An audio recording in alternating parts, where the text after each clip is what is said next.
Men must be at the forefront of the fight against gender-based violence. Violence against women and children is not only an individual problem, but a societal problem.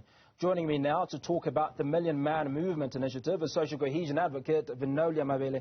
Vinolia, good morning.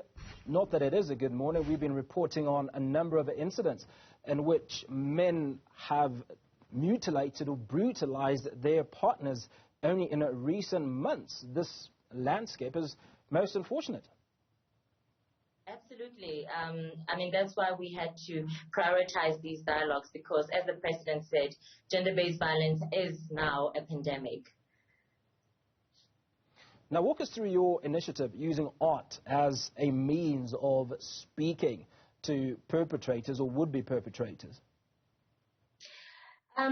So we decided to do a short film that we air at these dialogues, which demonstrate the different kinds of gender-based violence, from gender-based violence in the workplace to gender-based violence in the home, and also reflecting that men also do it, they do also are subjected to gender-based violence, but most of them, they don't speak. So we're also encouraging the culture of men speaking out, because sometimes they feel like no one listens to them because they are men, you know what I mean? And secondly, we also need the men to be in the forefront, which is why the initiative is called the Million Man Movement. So we want the men to be the ones that are saying and gender-based violence. And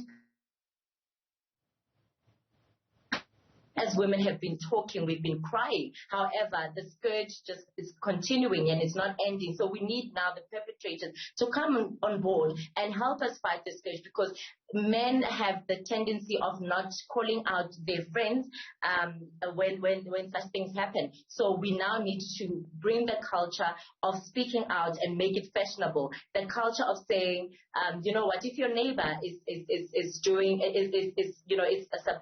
affected by gender-based violence, speak out and not be silent.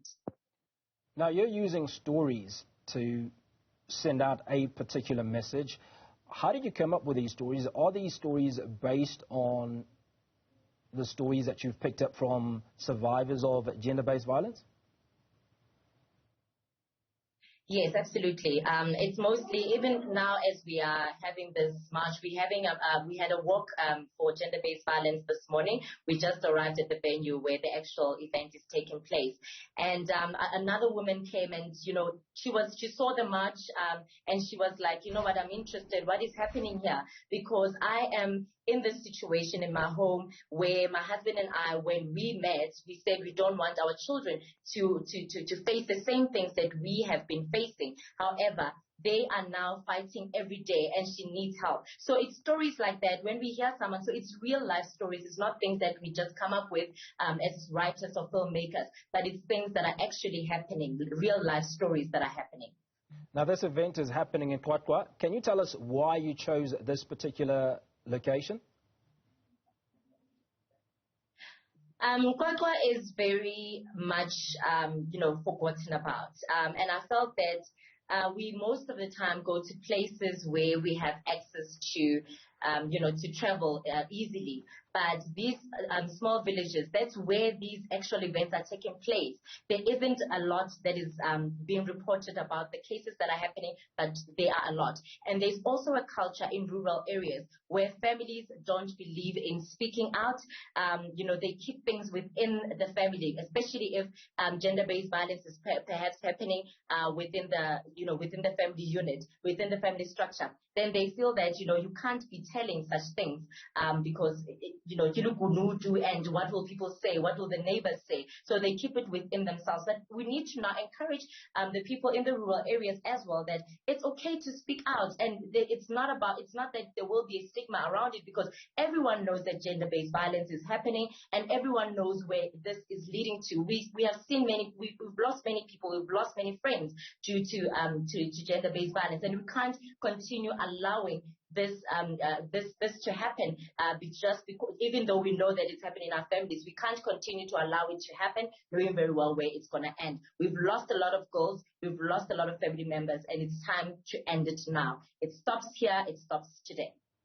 Now, Vinolia, the next question obviously is around support structures. So an individual who speaks out against GBV in Quatro or anywhere else for that matter, what are the sort of support structures that are in place to support this woman, if you will, or this individual? All right, so there are many organizations which I was really impressed about within Quatro.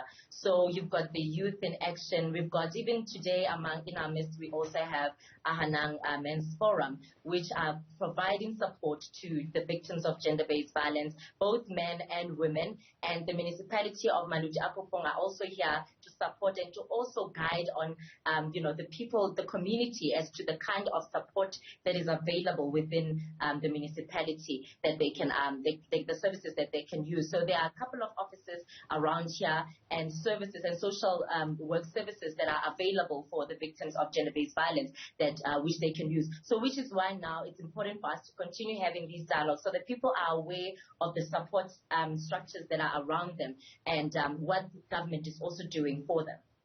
Now, one of your themes is creating safe spaces for women and children. Can you talk to us about what a safe space looks like? A safe space is where I'm able to wear whatever that I want without being judged or without a man calling me names. And that is also something that is a story that we are telling in our film, that allow me to wear whatever that I want to wear. You know, if I'm in the workplace, I want to feel safe in that if I want to ask my boss about a raise or about a promotion, that everything is judged on merit, on my capabilities and my qualifications, not on the way I look or my body. That is a safe space that we are talking about. When I'm in the home and I'm financially dependent on you as a man, I should not be disrespected or undermined simply because I am not working. Perhaps it's a choice that we have decided to embark on because it suits our family structure. We have children and the children need to be taken care of. I'm also manning the house. So respect me as the wife and give me the kind of dignity that I deserve. So that is a safe space that we are encouraging, that as we are communities, when you hear that someone is screaming, don't say, "Kita asita bataka, kita batabon." Go and find out what is happening. Be that caring neighbor that wants to make sure that you are safe. It's not that they are being nosy, but let us be, create that culture. And the funny thing is that in the olden days, back in the days, people used to take care of one another. Nebari, to the village, a child is raised by a village. So now we have this notion of you don't want to be involved, it's not your business. So we need to end that culture and be involved, because we are losing family members, we're losing daughters, we're losing wives, and it needs to stop. Now, final question. There are a number of organizations that are partnering you in this process. One of those is the Department of Sports, Arts and Culture. Can you take us very quickly through what role they are playing in creating and being an advocacy partner, if you will? The department has really done amazing, especially in the work stream of women empowerment and gender equality, which is the work stream that I'm in as a social cohesion advocate. We get the support when we want to do these kind of initiatives that we want to, because government can speak at a certain level. However, as an advocate, you want to go to the ground. You don't want to be speaking from a podium. You don't want to be speaking from television where people cannot reach you or identify with what you are saying. But you want to engage with the community and have them also have their say and contribute towards the solutions, because government can think that they have it all figured out, but probably they don't, because they don't know the actual dynamics that are happening. So we do appreciate the kind of support that they are giving and the partnerships that we have within every municipality that we go to. When we get there, they support, with whatever resources that are available that they can provide with, whether it's to mobilize the people to be at the venue, whether it's to assist with security. We do appreciate that a lot, and I think it's something that we don't normally, praise about what government is doing to make sure that we are really fighting together in unity in ending the scourge of gender-based violence. Vinolia Mabele is a social cohesion advocate and is speaking to us about an initiative that is taking place in Quatro around creating awareness around GBV.